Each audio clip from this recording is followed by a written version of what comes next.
So welcome to Parashat Vayigash, and this is the culmination of the last 3 weeks' parashas about Joseph. More than that, it is actually an explanation of all the questions we had from Parashat Bereshit. Baruch Hashem, this is about the 20th or so episode that we've recorded since we started this project. And if you were to listen to only one episode, this is the one you should watch, because everything is revealed in this episode. We're going to explain here in this episode why it is that we had to go down to Egypt, why Joseph had to go down first before his family. Why didn't he notify his father that he was there? He would have pulled him out straight away if he had known. And also, why did Joseph insist that all the Egyptians should be circumcised, even though they weren't going to be converted to Judaism?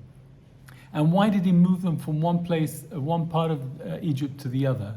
And why specifically did we have to go to Goshen? All these questions will be, please God, revealed in this episode. The holiness of the Alshech allows him to step into the mindset of the players in the biblical theater and to reveal to us their thoughts and intentions. Let's analyze why Judah decided suddenly to confront the viceroy. Because last week he was already agreeing that all the brothers should be slaves. And what it was that when the viceroy decided that only Benjamin should be slave, Judah leaps up and into the attack. Why? Because until then, he felt that this was a punishment from God because they had done something wrong selling Joseph as a slave.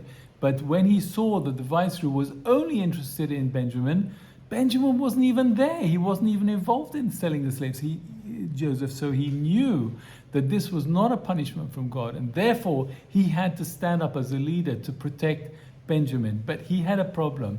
He couldn't outrightly accuse the viceroy of deceiving the brothers. You just want your hands on my younger brother.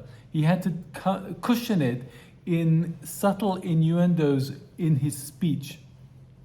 And that's what we hear. He begins with saying, let me speak into your ear without interpreters. And then he says, please don't be angry. And then he starts praising him, you're like Pharaoh. And then he starts launching into this attack. And what is he saying in the attack? He's saying, it cannot be. It must be that you are using us to bring Benjamin in. You had no interest in the welfare of our father. And here's the proof, because if you really did, then you would have brought him with Benjamin as proof that we were telling the truth.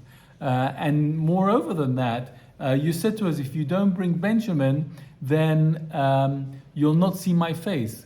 Well, that's not a reaction to a real threat of spies. If we were really spies and we didn't prove otherwise, you would have got us killed. So the fact that you were just trying to get Benjamin, this is not right. And of course, we know Joseph wanted to bring Benjamin, manifesting the first dream that all 11 brothers would bow down to him. So he had to extract Benjamin out of Jacob's hands with the other brothers to make that manifested dreams come true. Judah has 4 main prongs of a defense against Benjamin being taken. The first is, Bi Adoni, whatever you want in Benjamin as a slave, I'm going to be much better. I'm stronger, I'm more able. Whatever you need a slave for, I am better. Bi Adoni. Judah's second prong of attack was to say that Nafsho kishora lenafsho, the soul of my father is deeply twisted and bound with the soul of Benjamin. And the laws of spirituality are such that we know that Yaakov is holy and spiritual person, and it is impossible for his soul to be bound with Benjamin if he wasn't likewise a holy and spiritual person. And therefore it's impossible that Benjamin could have done this sin. And therefore it must be that the goblet was planted in his sack. And the third prong of attack, and this is the one that really clutched at Joseph's heart, He says like this, he says, I personally guaranteed the safety of Benjamin to my father, and I said to him that if I don't bring him back, if I don't bring him back to you, I will have sinned for you forever, which means that my whole Olam Haba will disappear if I don't bring him back to you. And so let me please stay instead of Benjamin, because even though when Benjamin goes back with his other brothers, I will stay here as a slave. It means that although Benjamin is back, because I didn't bring him back, my whole Olam Haba will have gone. But even in spite of that, I'm asking you please to take me instead of Benjamin. And this was what really got to Yosef. He couldn't take it anymore. He says, remove everyone before me. Thus no one remained with him when Joseph made it known to himself that he was the brother. And in Hebrew it says like this, V'hotziu kol ish me'alai v'lo amad ish ito v'hitvada Yosef el achav. Notice the ish twice. And what the Alshech is saying is that we know that there were three groups of people there. The Egyptian officials who came to see how he's going to judge against this boy, this family and personal servants, and the angels. And he wanted the Egyptians out of there because it would have been embarrassing for him to reveal that he's the brother of the accused in front of all these officials. So he gets them out, but he can't just get them out. It would have been an affront to them. So he says, everybody go out, including his family, including his servants. But there's a problem, because this leaves Joseph in a very vulnerable position. How can he stay in the same room with the 11 brothers and have nobody there to protect him? And the Alshech says that, the Midrash says they were about to kill him. The brothers were about to kill him.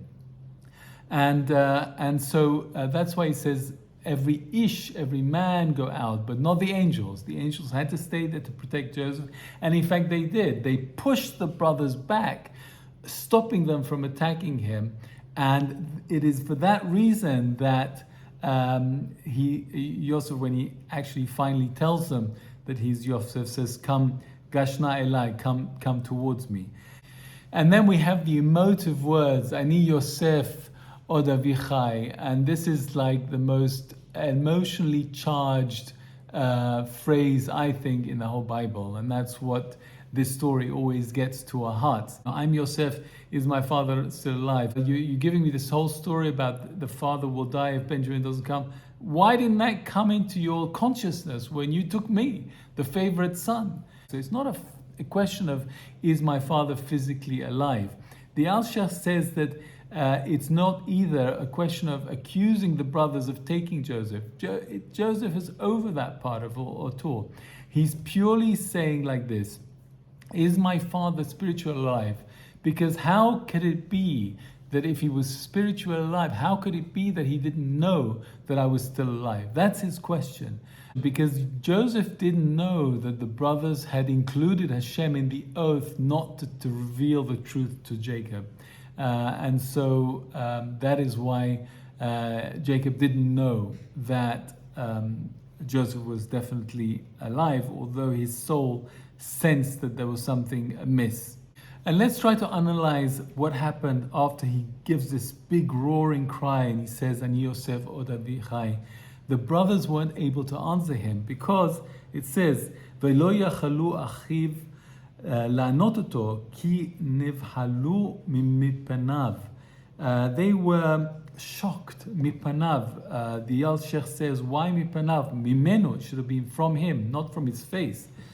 So it says, what is this nivhalu? What is this shock and confusion? It cannot be that they were embarrassed that they sold him as a slave, because if that was the case, why is Reuven and Benjamin also feeling the same emotion? It must be that they were exasperated. How is it possible that a man could be thrown into the depths of depravity, of tumah, of impurity of Egypt, and survive it integrally in his spirituality? And that's what was really shocking them. And so to that, Yosef answers, Geshuna Elai, come draw near me. Ani Yosef Achichem. Why does he have to repeat that? He just told them he's Yosef. Now he has to repeat Ani Yosef Achichem. Why is Yosef so-called accusing them again of selling him as a slave? He says, no, I'm not. He's not talking about that at all. He's saying to them, please come near me. We all have the wisdom of looking at somebody's face and recognizing the divine soul within him. So come close to me and see my face, see that it's the same righteous Joseph as I was before you sent me to Mitzrayim. I retain my righteousness. And that was what was shocking for them. How is it possible that he did that? And the second reason they were shocked is that if this is true, if this is really Joseph, how are we going to tell our father? How are we going to tell him that we lied to him? And then Joseph continues to explain, don't be upset because it was God who sent me to Egypt, not you, to ensure your survival, to sustain you with a great deliverance. What is that? It sounds like a little bit of arrogance, and the Alshech is suggesting. And here comes the final explanation of the whole process. And the Alshech asks the fundamental question, why is it that we have to go to Egypt? Why is it that Joseph has to go before his father for 22 years? Why couldn't he have just come with his father? And the Alshech, in order to explain this, says an amazing thing. He says in the same way that a human body has many organs, hands, heart, head, so does the world, the earth. The earth has many organs in it. There is parts of the earth that represent the head, and that is Israel. There's part of the world that represents the brain, and that's Jerusalem. Well, what part does Egypt represent? And the Alshech said it represents the foreskin, the deepest depravity of impurity. And he explains that when Adam and Eve ate from the tree, the snake injected into them this impurity, and it stayed within them, within mankind. And the only way to remove this was to bring them to bring the Jewish people to the most dense place in the world where impurity is, because that's the only way to extract the impurity from the Jewish people. And I had a real problem with this, because why would you send the Jewish nation to Egypt to get cleansed? I mean, that's the most depraved place. It's like saying to yourself, I want to send my daughter or son to a refugee camp, because that's the way they're gonna get cleansed. It's so counterproductive. And my teacher Rav Hanania explained to me as follows: imagine you had a stain on your shirt that just didn't come out with water. How can you get rid of the stain? You have to put it into some chemical component to get the dirt out. But if you leave the chemicals in there for too long, the shirt will be completely ruined. And so is the case with us in Egypt. We had to be sent to Egypt to cleanse us of the impurity of the snake. Why? Because Hashem loves us and He wants us to give us the Torah, and the only way we can receive the Torah individually is to be completely cleansed of the impurity of the snake. And the only way to do that is in Egypt. And it is true that there is a risk to that. And we know that there's a risk because only 20% of the nation came out of Egypt. 80% died in the darkness. And the Alshech says that Hashem never interferes with our free will. When it came to the darkness, which is the time when the extraction of the impurity come out of the Jewish nation, He gave free will to each person. Do you want to stay in the impurity or do you want to come out? And only 20% wanted to come out. The rest were too ingrained and entrenched in the lifestyle of Egypt to be able to come out. And so it was a risk. But this is the only way to have extracted the impurity of the snake. So the Alshech then asks, why is it necessary for Joseph to go down first? Surely he could have just come with Jacob and the other family. But he explains as follows, that Joseph had to go down because he was the Merkava, the chariot in which the Shekhinah would eventually be able to rest in Egypt. And Joseph had to go there and reduce the potency of the impurity of Egypt. How did he do that? The impurity is focused in a body, in the foreskin, and by circumcising all the Egyptians, he reduced the potency of the impurity in Egypt. Also, Joseph insisted that all the population of Egypt would be moved from one end of Egypt to the other. Why? Because that will confuse the guardian angels of Egypt, and that will reduce their potency as well. But most importantly, the big concern for Yaakov coming down to Egypt was if he comes down to Egypt, he'll be under the restriction of the guardian angel of Egypt, and he didn't want that, and he didn't want to be nourished by the food of Egypt, because what you eat is what you become. So Joseph goes down first to reduce the potency of the Egyptian impurity, and also to create the food. It was Joseph that created food in Egypt, and so and not the guardian angel of the Egyptians, and that what was the food that Jacob and all his children ate finally. And Joseph also says to the brothers, you will see that I will give you a great deliverance. What is he talking about? And the Alshech says beautifully that he's referring to the ketonet basim, the tunic of multicolored stripes that they gave him, that his father gave him, and was a cause of the brothers' hatred. You hated me for those stripes, but the Alshech says pasim is pas yam, splitting of the sea, and it was only because of the merit of Joseph's bones that Moshe insisted on bringing out of Egypt that the sea split. And the Alshech says, in the same way that Joseph ran away from Potiphar's wife when she seduced him, so the sea ran away from the bones of Joseph. Why is it that Joseph had to come for 22 years? Because if it wasn't for that, then he wouldn't have been faced with Potiphar's test. He wouldn't have had the merit to cause the sea to split.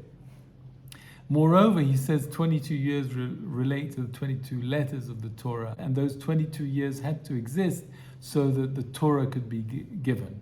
And so finally, the question is, why is it that Jacob has to go down to Egypt? In the prophetic vision that Abraham had, that Abraham's children will be strangers in a land that's not theirs, and then become slaves.